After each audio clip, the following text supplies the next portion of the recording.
This is Spiritual Ministration, Chapter 5, Prachara. The Tour's Start, 1963. After completing the Yuga Tapas on 7th August 1961, Sri Sivabalayogi Maharaj continued to reside at Aryavarapupeta Ashram for the next 2 years. In 1963, one Sri Bhag Singh Lamba, who was the Salt Commissioner for that region, as also the President of the Adivarapupeta Ashram Committee, submitted to Sri Swamiji that he had acquired a suitable site for an ashram at Dehradun and was keen on donating it to him. With this in view, he requested Sri Swamiji to plan a short visit to Dehradun, stating that as an added incentive, that the place that he had selected was in a secluded spot with quiet and peaceful surroundings. Sri Swamiji tentatively agreed to the request, but as he had promised Tapaswiji Maharaj that he would visit his various ashrams when he completed his tapas, Sri Swamiji decided to go to these ashrams first. It was thus that Sri Swamiji started on the first of his many tours, which were to eventually embrace the length and breadth of India. The first tour started on 21st March 1963. Sri Swamiji went first to Kakinada, where he stayed for 4 days in Sri Tapaswiji Maharaj's ashram. From there he proceeded to Madras, halting en route at a number of places.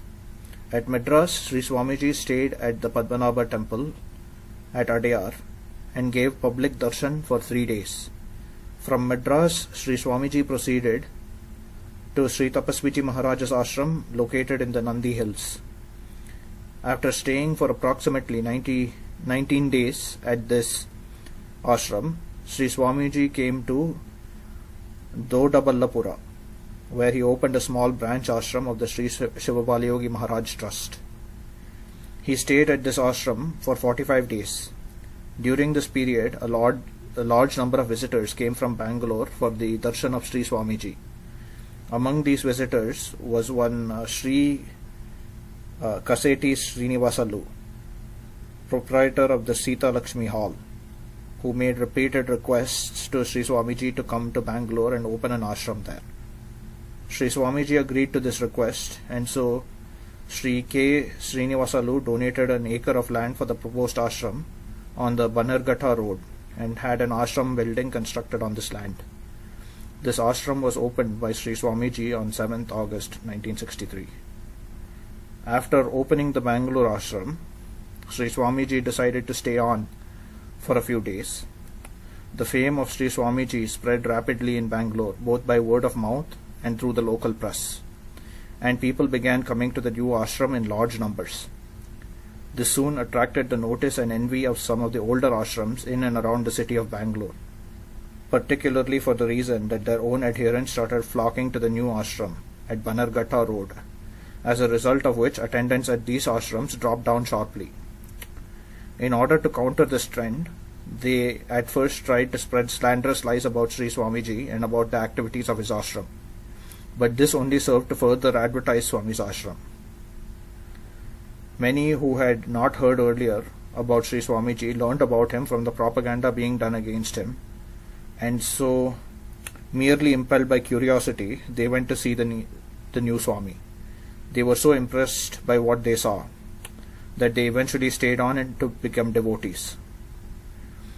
Dismayed by the fact that their hostile propaganda was only serving to enhance the popularity of Sri Swamiji, the more unscrupulous among the Mathadipatis, the heads of Mats, stooped to hiring gundas or ruffians to intimidate the devotees going to Sri Swamiji's ashram and to disturb and break up the kirtan parties there. This plan also did not work, because devotees, particularly those under the influence of Baba during kirtan, belabored these gundas and drove them away from the ashram.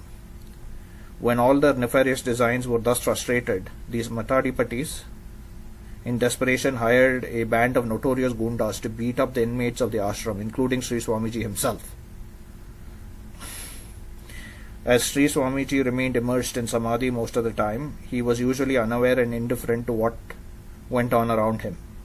Because of this, Sri Swamiji was not yet in the know of the various attempts made so far to intimidate the residents of the ashram, as also the devotees who came there for darshan.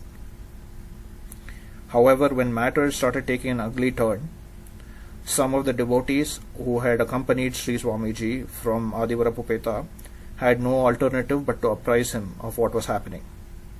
As we have seen, from his very childhood, Sri Swamiji had always rebelled against injustice and could never be cowed by threats. Therefore, when he came to learn about the hostile activities of the Mathadipatis, which were totally uncalled for, the same childhood qualities apparently reasserted themselves. Under Sri Swamiji's directions, steps were first taken to effectively thwart the nefarious designs and activities of these misguided heads of mutts, who were attempting to malign and throw out Sri Swamiji from the Bangalore ashram. Thereafter, more as an act of defiance against the intimidatory tactics of these people than for any other reason, Sri Swamiji decided to extend his stay at Bangalore indefinitely.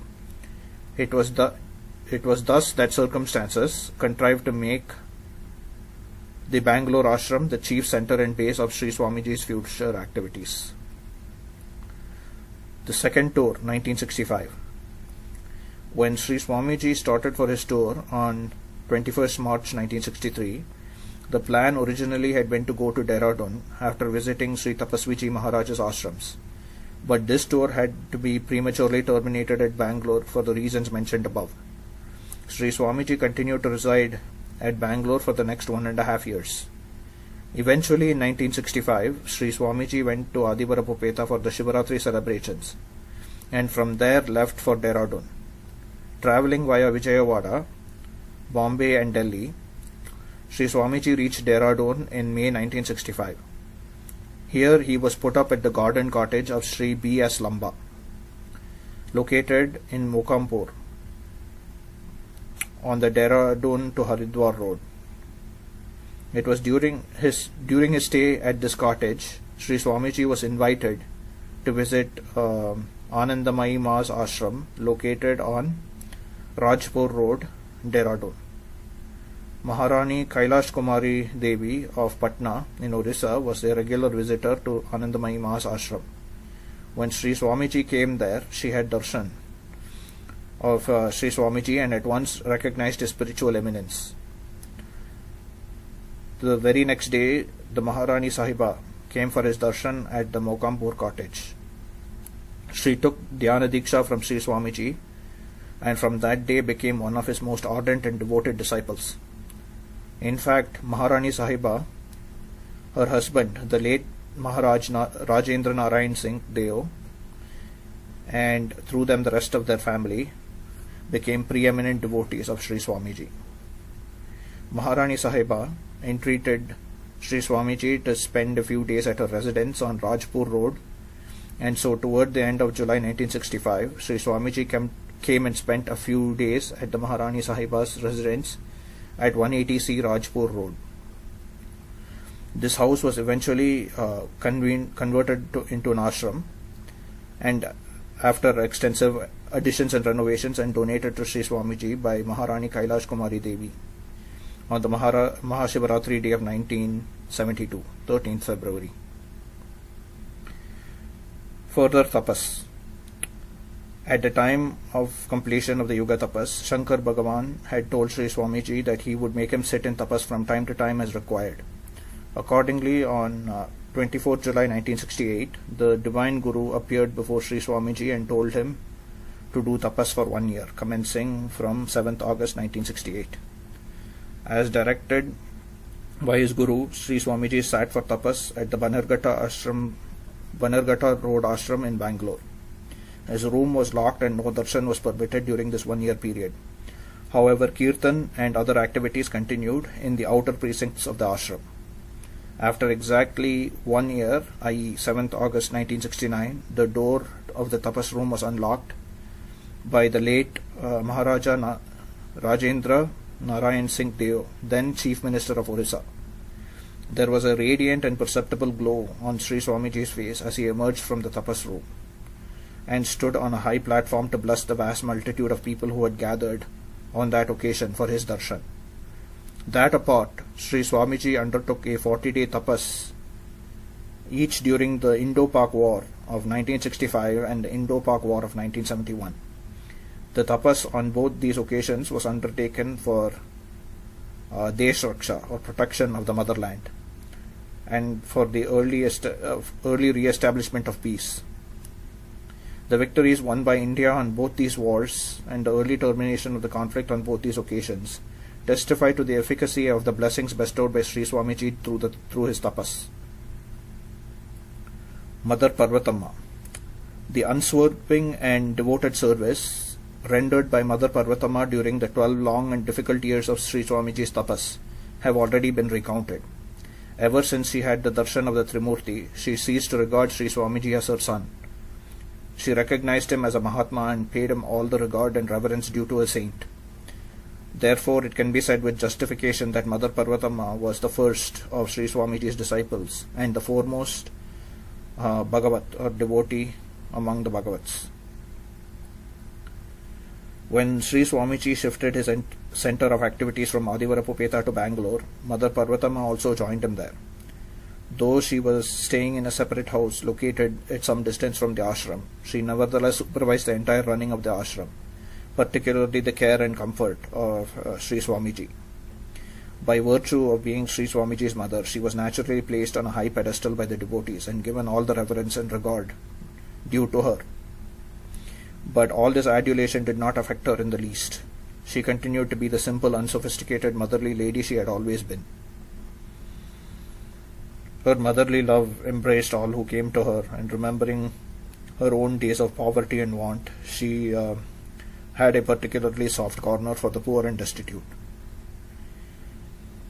Generous and loving by nature as she was, no person who went to her for help ever returned disappointed. She unstintingly gave to the poor and the needy whatever they asked for, whether it was food, money, or clothes. During the early days of the establishment of the ashram, there were many occasions when there wasn't enough food or money for herself and for the others who were staying with her. But she preferred to go hungry rather than turn away a poor man empty-handed. Such unfailing love and generosity could not but strike a responsive chord in the hearts of all those who had the opportunity of coming in contact with her. In fact, it could well be said that whereas people were drawn to the ashram by the spiritual eminence and powers of Sri Swamiji, they were equally attracted by the solicitude and affection shown to one and all by Mother Parvatamma. The remorseless passage of time leaves no one untouched. The hardships and anxiety that Mother Parvatamma had to face during the earlier years left their scar, and she eventually developed a heart condition. She did not allow this to interfere with her activities in any way, but she now knew that she did not have long to live. Often when alone with Sri Swamiji, she spoke to him in this strain, saying that the body was now old and deceased and he should release her from the shackles of this worn-out body. But Sri Swamiji would make light of the matter and tell her that he wanted her to stay for some time yet. Finally, her wish was granted. On 15th June 1976, Mother Parvatamma had a severe heart attack in the early hours of the morning, and at 7:30 a.m. she attained Mahasamadhi. Mother Parvatamma had been the mother not only of Sri Swamiji but all his devotees, and the news of her sudden passing away created widespread shock and sorrow. Vast crowds of mourning devotees gathered for her funeral. She was laid to rest in the presence of Sri Swamiji and with all religious rites due to a saint in the precincts of the Bannerghatta Road Ashram. A samadhi had been erected over the place where she was buried, and a Shivalinga has been installed there by Sri Swamiji with his own hands on the Shivaratri day of 1978.